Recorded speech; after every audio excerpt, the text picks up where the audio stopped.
Hello students, welcome back to the channel. तो आज की इस पर्टिकुलर वीडियो में हम लोग डिस्क्रीट मैथ्स के ऑब्जेक्टिव क्वेश्चन का सॉल्यूशन देखेंगे। इससे पहले हमने 2022 के पूरे ही पेपर का सॉल्यूशन अपलोड कर रखा है, तो आप डिस्क्रिप्शन में या फिर कमेंट सेक्शन में जाके पहले लिंक पे क्लिक करके पूरे ही सॉल्यूशन को देख सकते हैं आप कहीं ना कहीं। ठीक है, तो चलिए बढ़ते हैं अपने पहले क्वेश्चन की तरफ। पहला क्वेश्चन है, let A B the set of odd positive integers less than 10। ठीक है, मतलब हमें ऑड पॉजिटिव इंटीजर्स को कंसिडर करना है जो कि 10 से कम होने चाहिए।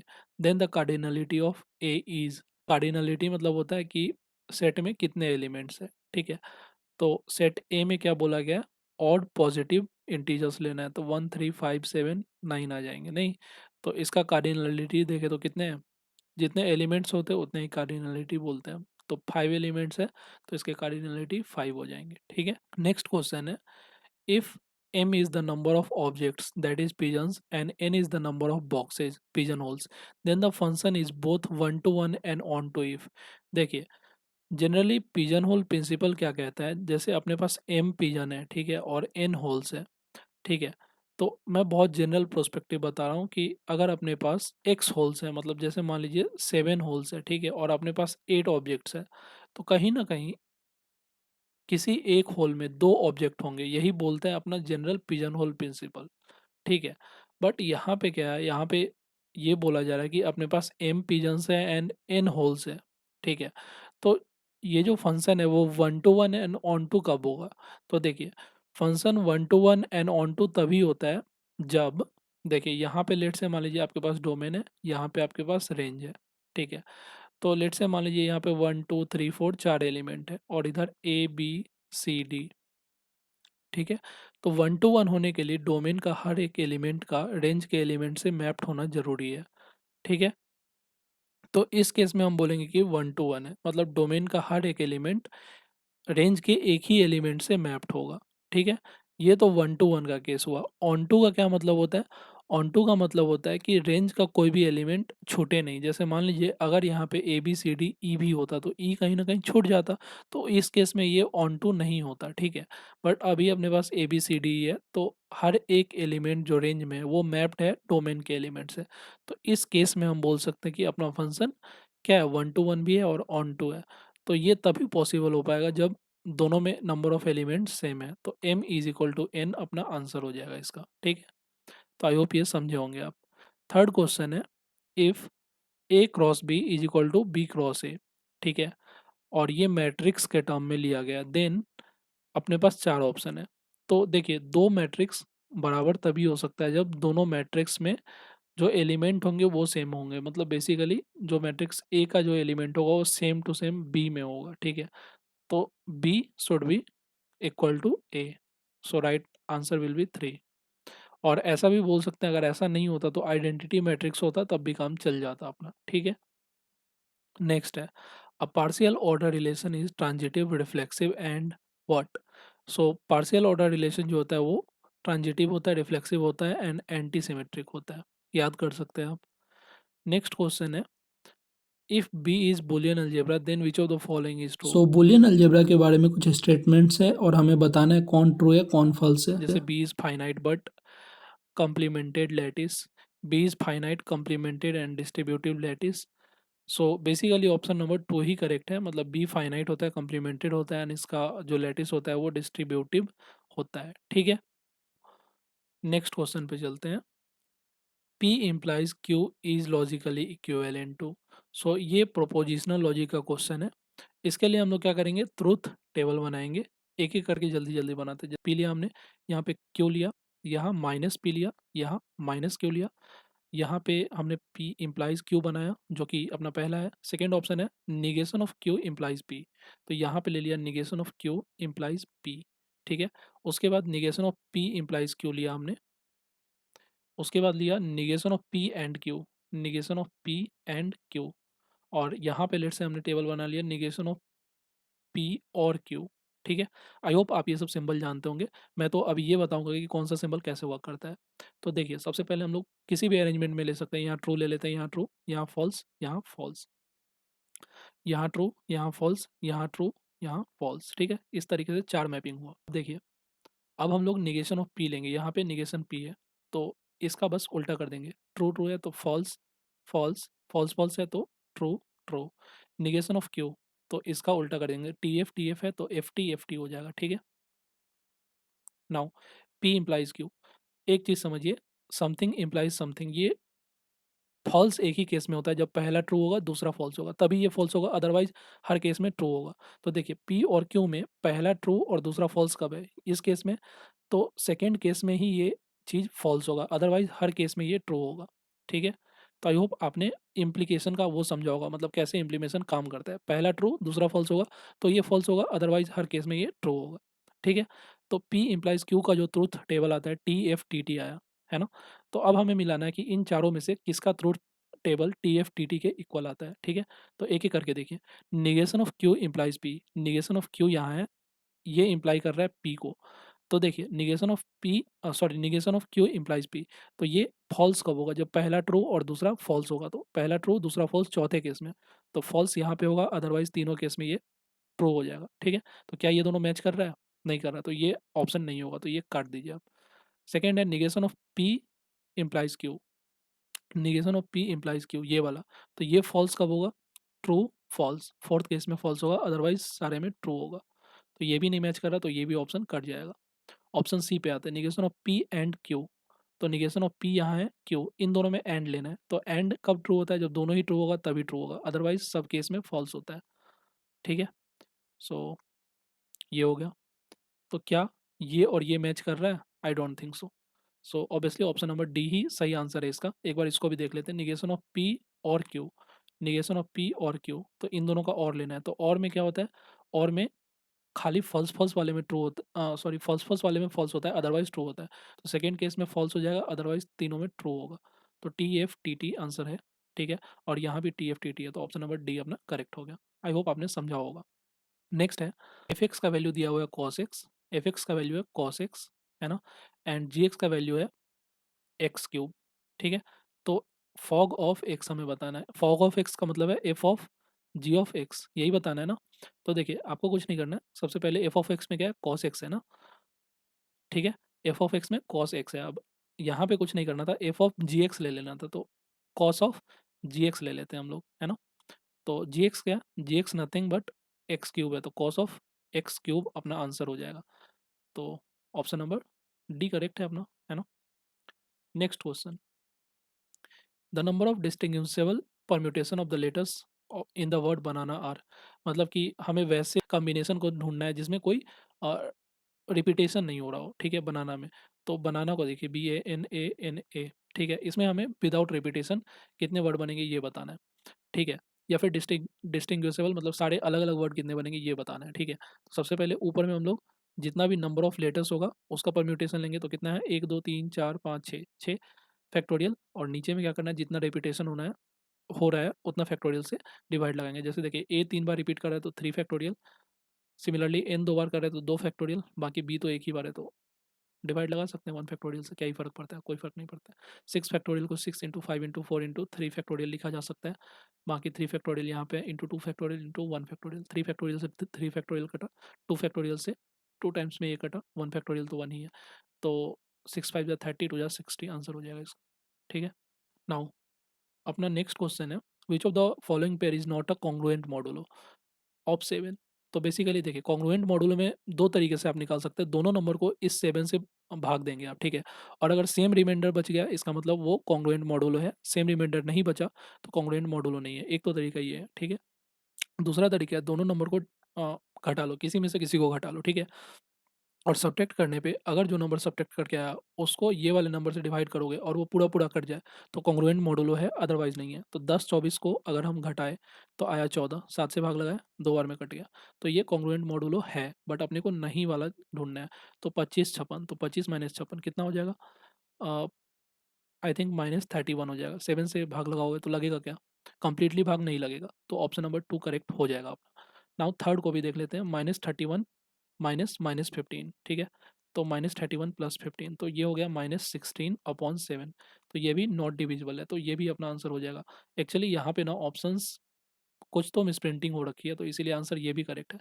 नाउ -64 और -15 करोगे तो +15 हो जाएगा, and that will be equal to 14 में से 5 गया तो 9 और ये हो गया 5 में से 1 गया तो 4, 49/7 माइनस में है ना, तो ये 7 टाइम्स में कट जाएगा, -7 टाइम्स में, तो ये कॉन्ग्रुएंट मॉडुलो हो जाएगा। तो ऑप्शन नंबर 2 और 3 इसका करेक्ट आंसर है। ठीक है।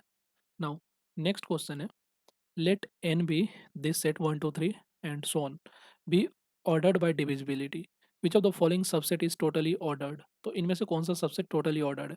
देखिए, ऑर्डर्ड सबसेट तब होता है जब कोई भी दो एलिमेंट उठा लीजिए और वो एलिमेंट एक दूसरे को डिवाइड कर दे। ठीक है, जैसे आइदर इसमें 2 डिवाइड 6 और 6 डिवाइड्स 24। उसी तरीके से इसमें देखिए 3 डिवाइड्स 5 हो रहा है क्या? नहीं हो रहा है। 5 डिवाइड्स 15 भले ही हो रहा है, एक ही बार हो रहा है, दोनों बार तो नहीं काम कर रहा, तो ये नहीं होगा। फिर 2 डिवाइड्स 9 हो रहा है क्या? नहीं हो रहा है। 4 डिवाइड्स 15 नहीं हो रहा है, यहीं पे कट गया ये। तो ऑप्शन नंबर 1 करेक्ट हो जाएगा। ठीक है। ओके, अपना नेक्स्ट क्वेश्चन है, the function f from R to R, मतलब real number to real number में डिफाइंड है function, defined by f x is equal to x cube plus 5, है ना। तो देखिए, सबसे पहले अपने पास फंक्शन है f x is equal to x cube plus 5। ठीक है। और अपने को देखना है कि ये फंक्शन 1 1 और ऑन टू में क्या क्या है। ठीक है, इन्हीं अगर इन दोनों को हम देख लिए कि 1 1 और ऑन टू में क्या क्या है ये फंक्शन और क्या नहीं है, तो उसके बेसिस पे हम लोग आंसर कर सकते हैं। ठीक है। तो सबसे पहली बात, किसी भी फंक्शन के 1 1 होने के लिए क्या चाहिए होता है, मतलब हर डोमेन के एलिमेंट के लिए रेंज में एक यूनिक एलिमेंट एग्जिस्ट करना चाहिए, तब वो 1 1 कहलाएगा। ठीक है, समझ गए आप। Every element in the domain should have a unique element in the range for 1 1। ठीक है। तो देखिए, यहाँ पे मैं रैंडमली कुछ एलिमेंट्स ले रहा हूँ, जैसे कि एफ ऑफ 1 ले लिया हमने। ठीक है, तो ये 1 क्यूब प्लस 5 कितना हो जाएगा? 6 हो जाएगा आई थिंक, है ना। एफ ऑफ 2, ये कितना हो जाएगा? 2 क्यूब प्लस 5, 8 एंड 5 13। ठीक है। सिमिलरली एफ ऑफ 3 लिया, 27 प्लस 5 32। नाउ एफ ऑफ -1 लिया हमने। ठीक है, तो एफ ऑफ -1 लोगे तो क्या आएगा? -1 प्लस 5 तो +4। ठीक है। नाउ एफ ऑफ -2 लिया हमने। ठीक है, तो -2 लेने पे ये -8 प्लस 5 तो +3 आएगा। ठीक है। एफ ऑफ -3 लिया हमने, क्या आएगा? -27 प्लस 5 तो -22। तो यहाँ पे आप देख पा रहे होगे कि हर एक एलिमेंट जो हम डोमेन में ले रहे हैं, उसके लिए रेंज में कोई ना कोई एक नंबर, रियल नंबर एग्जिस्ट करता ही है। ठीक है। रियल नंबर मतलब जितना भी नंबर एग्जिस्ट करता है दुनिया में, निगेटिव पॉजिटिव जो भी है सब कुछ। ठीक है। तो लाइक डोमेन में हर एक नंबर के लिए रेंज में एक नंबर है, तो 1 1 तो है ये फंक्शन। ठीक है। Now coming up to the case of onto. Onto में क्या होता है कि डोमेन का हर एक फंक्शन, है ना, हर एक फंक्शन रेंज के एक फंक्शन से क्या होना चाहिए? मैप्ड होना चाहिए। ठीक है, मतलब कि डोमेन का कोई भी फंक्शन अनमैप्ड, नहीं नहीं सॉरी, रेंज का कोई भी फंक्शन जो है वो अनमैप्ड नहीं होना चाहिए डोमेन के फंक्शन से। मतलब रेंज में जितने भी वैल्यू है उसके लिए डोमेन में कोई ना कोई वैल्यू आना चाहिए, तब हम बोलते हैं कि वो फंक्शन ऑन टू है। ठीक है। तो चलिए हम लोग इसको प्रूफ करते हैं। देखिए, सबसे पहले लेट से मान लीजिए एफ एक्स को हम लोग वाई मान लेते हैं, तो Y is equal to x cube plus 5। ठीक है। तो यहाँ से एक्स क्यूब क्या आ जाएगा? वाई -5 आ जाएगा। ठीक है। तो एक्स क्या हो जाएगा? √3, मतलब क्यूब रूट ऑफ वाई -5। अब देखिए, आप यहाँ पे y का ही अलग अलग वैल्यूज पुट करेंगे, तो इसका क्यूब रूट हमेशा यूनिक आता रहेगा, क्योंकि आप जानते हैं क्यूब रूट निगेटिव भी हो सकता है, पॉजिटिव भी हो सकता है। ठीक है। तो यहाँ पे अलग अलग वैल्यूज पुट करने पे x का अलग अलग वैल्यूज हमें मिलेगा, मतलब y के हर एक वैल्यू के लिए x का कोई ना कोई वैल्यू एग्जिस्ट करता है।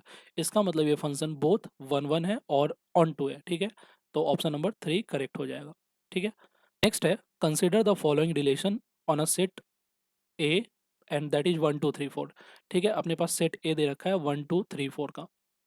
नाउ अपने पास क्या है? रिलेशन दे रखा है are is equal to 1 1 1 3 3 2 2 2 3 3 3 1 2 3 1 4 and 4 1।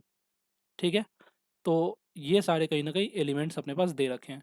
तो देखिए, सबसे पहले किसी भी रिलेशन के इक्विवेलेंस होने के लिए क्या होना चाहिए? वो रिफ्लेक्सिव होना चाहिए, सिमेट्रिक होना चाहिए एंड ट्रांजिटिव होना चाहिए। रिफ्लेक्सिव से क्या समझते हैं? मतलब लेट से अगर किसी सेट में कोई एलिमेंट है, जैसे मान लीजिए 1 2 3 है।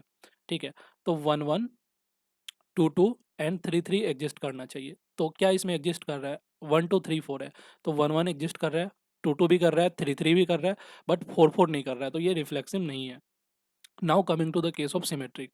सिमेट्रिक में क्या होता है? अगर ए कॉमा बी एग्जिस्ट कर रहा है किसी भी सेट में, तो बी कॉमा ए भी एग्जिस्ट करना चाहिए, तब वो सिमेट्रिक कहलाएगा, अदरवाइज नहीं। तो 1 1 का सिमेट्रिक तो 1 1 ही होगा, 1 3 का 3 1, तो 3 1 है तो हाँ है, 3 2 का 2 3 है तो हाँ है, 2 2 का तो 2 2 ही हो जाएगा, 3 3 का 3 3 ही हो जाएगा। नाउ 1 4 का 4 1, तो सिमेट्रिक तो ये है, ठीक है। नाउ ट्रांजिटिव की बात करेंगे तो ट्रांजिटिव में क्या होता है, अगर ए कॉमा बी और बी कॉमा सी एग्जिस्ट करता है तो हम मानते हैं कि ए कॉमा सी भी एग्जिस्ट करेगा, तब हमारा एलिमेंट कहीं ना कहीं क्या हो जाएगा, ट्रांजिटिव हो जाएगा, है ना। तो देखिए यहाँ पे 1 1 एंड 1 3 है, तो ये दोनों कॉमन है, तो 1 3 एग्जिस्ट करना चाहिए, करता है तो हाँ यहाँ ठीक है, ये 1 3 और 3 2, तो यहाँ पे 1 2 एग्जिस्ट करना चाहिए, कर रहा है क्या 1 2? आई डोंट थिंक सो कि 1 2 यहाँ पे है, तो ये ट्रांजिटिव भी नहीं है आई थिंक, है ना। तो ना रिफ्लेक्सिव है ना ट्रांजिटिव है, तो इक्विवेलेंस का तो बात हटा ही दीजिए, तो सिमेट्रिक हो गया अपना आंसर, ठीक है। नेक्स्ट क्वेश्चन है, out of the following which of this integers is not a prime. तो प्राइम नंबर तो आप समझते हैं जिसके दो से ज़्यादा फैक्टर्स नहीं होते हैं, और जो दोनों फैक्टर होते हैं वो नंबर खुद होता है और 1 होता है। तो 23 का जो फैक्टर्स होगा वो 1 और 23 हो जाएगा, तो ये प्राइम नंबर है। 59 का भी 1, 59 के अलावा कोई फैक्टर नहीं मिलेगा। 71 का भी 1 और 71 के अलावा कोई फैक्टर नहीं मिलेगा। 21 का बहुत सारे मिल जाएंगे, जैसे 1 भी मिल जाएगा, 3 भी, 7 भी, 21 भी, तो ये कंपोजिट नंबर है, ठीक है, तो नॉट प्राइम ये हो गया। नेक्स्ट है the greatest common divisor of 0 and 11। तो देखिए 0 और 11 का जीसीडी बताना है, तो 0 तो किसी भी नंबर से डिवाइड हो जाएगा, ठीक है। 11 का जो जीसीडी होगा वो क्या क्या हो सकता है, 1 और 11 में कुछ भी हो जाएगा। तो इन दोनों का ही जो ग्रेटेस्ट कॉमन डिविजर है, ग्रेटेस्ट कॉमन डिविजर जो दोनों को ही डिवाइड कर दे रहा है साथ में, तो वो 11 है कहीं ना कहीं, है ना। नेक्स्ट क्वेश्चन है, suppose G is a group with a binary operation, ये स्टार मार्क है, ठीक है, defined by A star B ऐसे करके is equal to A plus B plus 1 for all A and B that belongs to group G. Then इस case में पूछा गया कि आइडेंटिटी एलिमेंट क्या है। तो देखिए आइडेंटिटी एलिमेंट को अगर हमें फाइंड करना है तो हम लोग कैसे करते हैं, इसको समझते हैं। आइडेंटिटी एलिमेंट का डेफिनेशन क्या होता है, the identity element e must satisfy the property a star e is equal to a for all a belongs to G. मतलब a into e is equal to a, जब satisfy हो जाएगा तो हम मानेंगे कि ये चीज़ एग्जिस्ट करता है। तो अब हम मान लेते हैं कि बी के जगह पे लेट से ई है, ठीक है, बी के जगह पे क्या है, ई है। तो बी के जगह पे ई है, तो ये वाला चीज़ क्या बन के आएगा, ए प्लस ई प्लस 1, ठीक है, and that should be equal to what, a के इक्वल होना चाहिए, तभी तो आइडेंटिटी कहलाएगा ना। तो ए से ए कट गया, इसका मतलब ई का वैल्यू -1 होना चाहिए, ठीक है। तो आइडेंटिटी एलिमेंट -1 के इक्वल हो जाएगा। मतलब यहाँ पे होता कुछ नहीं है, मतलब दोनों तरफ में ए को इक्वलाइज करना होता है, ठीक है। तो हमने बी के जगह पे ई माना, जिसको आइडेंटिटी एलिमेंट आप बोल सकते हैं, ठीक है। तो ए इंटू ई को हम लोग ए ही मानते हैं, फिर उसके बाद दूसरी तरफ से प्रोसीड करते हैं, तो ई का वैल्यू -1 हो जाएगा, ठीक है। आई होप आप ये भी समझे होंगे। नेक्स्ट क्वेश्चन है, the field which contains at least dash elements, the field which contains at least dash elements, ठीक है। तो बेसिकली फील्ड का डेफिनेशन क्या होता है, इसको देखिए, field must contains an additive identity 0 and a multiplicative identity 1। मतलब फील्ड के पास दो चीज़ जरूर होने चाहिए, additive identity of 0 and multiplicative identity of 1। तो फील्ड के पास कहीं ना कहीं दो एलिमेंट होने ही चाहिए, ठीक है। नेक्स्ट क्वेश्चन है, the set of integers with respect to addition is. तो with respect to addition set of integers जो होता है वो कहीं ना कहीं अबेलियन ग्रुप भी फॉर्म करता है, साइक्लिक ग्रुप भी होता है। तो both 1 and 3, sorry 1 and 2 answer हो जाएगा। मतलब set of integers with respect to addition दोनों ही होता है, एबेलियन ग्रुप भी होता है और साइक्लिक ग्रुप भी होता है। नेक्स्ट क्वेश्चन है, the total number of edges in a complete graph of n vertices. तो इसका तो फॉर्मूला ही होता है n इंटू एन माइनस 1/2, तो याद कर सकते हैं आप। नेक्स्ट क्वेश्चन है, in any undirected graph the sum of degrees of all vertices. देखिए sum of degree of vertices जो होता है वो 2 इंटू नंबर ऑफ एजेस होता है, नंबर ऑफ एजेस होता है। तो 2 इंटू नंबर ऑफ एजेस हमेशा क्या होगा, इवन होगा, क्योंकि 2 से गुना हो रहा है, तो 1 एंड 2 दोनों सेटिस्फाई कर रहा है, तो ऑप्शन नंबर 4 करेक्ट होगा, ठीक है। नाउ अपना नेक्स्ट क्वेश्चन प्रोपोजिशनल लॉजिक का है, ठीक है। अगर आपको प्रॉपर्टी याद है तो फिर आसानी से ये बन जाएगा, नहीं याद है तो फिर दिक्कत होगा, ठीक है। यहाँ पे क्या करना है, एंड लेना है इन दोनों का, ठीक है। तो सबसे पहले हम लोग क्या करते हैं, सारा टेबल बना लेते हैं। टेबल में बेसिकली हम लोग ये ये ये ये ये निकाल लेंगे, ठीक है। 1 2 3 4 5 6 6 रिलेशन बेसिकली अपने को निकालना है। अगर 6 निकाल लिया फिर आसान है बनाना। सबसे पहले पी लिया, यहाँ पे क्यू लिया, यहाँ पे आर लिया, ठीक है। तो ट्रू ट्रू फॉल्स फॉल्स, ठीक है, इस तरीके से लिया। यहाँ पे ट्रू फॉल्स, फिर क्या ले लूँ, यहाँ पे ट्रू ले लेता हूँ और यहाँ पे फॉल्स ले लेता हूँ, ठीक है। तो ट्रू ट्रू का कॉम्बिनेशन बन गया फॉल्स फॉल्स का, फॉल्स ट्रू का, ट्रू फॉल्स का। सिमिलरली पी और आर में भी बना लेते हैं। तो ट्रू ट्रू बन गया, ट्रू फॉल्स बना लेते हैं, फॉल्स ट्रू बना लेते हैं, फॉल्स फॉल्स बना लेते हैं। बट ये दोनों तो सिमिलर हो गया ना, तो थोड़ा सा हमें चेंज करना पड़ेगा, आर को किसी और तरीके से लिखना पड़ेगा। यहाँ पे लेट से हम फॉल्स ले लेते हैं, यहाँ पे ट्रू ले लेते हैं, यहाँ पे फॉल्स ले लेते हैं, यहाँ पे ट्रू ले लेते हैं। तो ये तीनों अलग है अपने आप में, है ना, पी क्यू आर अलग है अपने आप में। नाउ पी इम्प्लाइज क्यू निकालना है। तो पी इम्प्लाइज क्यू फॉल्स एक ही केस में होता है, जब पहला ट्रू होगा और दूसरा फॉल्स होगा। तो पी इम्प्लाइज क्यू, इन दोनों की बात हो रही है। तो पहला ट्रू और फॉल्स यहाँ पे है, तो यहाँ पे फॉल्स है, अदरवाइज तीनों केस ट्रू होंगे। आई होप इम्प्लीकेशन में यही होता है, पहला ट्रू दूसरा फॉल्स है तो फॉल्स, अदरवाइज तीनों केस में क्या होता है, ट्रू होता है। तो पी इम्प्लाइज क्यू आप समझे होंगे, ठीक है। नाउ आर इम्प्लाइज क्यू देखते हैं। आर इम्प्लाइज क्यू, ठीक है। आर ये है, क्यू ये है। तो आर इम्प्लाइज क्यू क्या होगा, फॉल्स और ट्रू, तो ये ट्रू होगा। ट्रू और फॉल्स, तो ये फॉल्स होगा। फॉल्स और ट्रू, तो ये ट्रू होगा। और ट्रू और फॉल्स, तो ये फॉल्स हो जाएगा, नहीं। तो ऐसा आया अपना आर इम्प्लाइज क्यू, ठीक है। नाउ इन दोनों का क्या लेना है, इन दोनों का एंड लेना है, ठीक है। इन दोनों का एंड लेना है। तो इन दोनों का एंड लोगे तो क्या आएगा, ट्रू ट्रू का ट्रू आएगा, फॉल्स फॉल्स का फॉल्स आएगा, ट्रू ट्रू का ट्रू आएगा, ट्रू फॉल्स का फॉल्स आएगा। तो टी एफ आना चाहिए, वही अपना आंसर देगा, ठीक है। तो उसके बाद देख लीजिए, पी और क्यू है, पी और आर है यहाँ पे। तो पी और आर, तो पी और आर करोगे तो क्या होगा, पहला टी एफ है तो टी हो जाएगा, दूसरा टी टी है तो टी हो जाएगा, तीसरा एफ एफ है तो एफ हो जाएगा, चौथा एफ टी है तो टी हो जाएगा।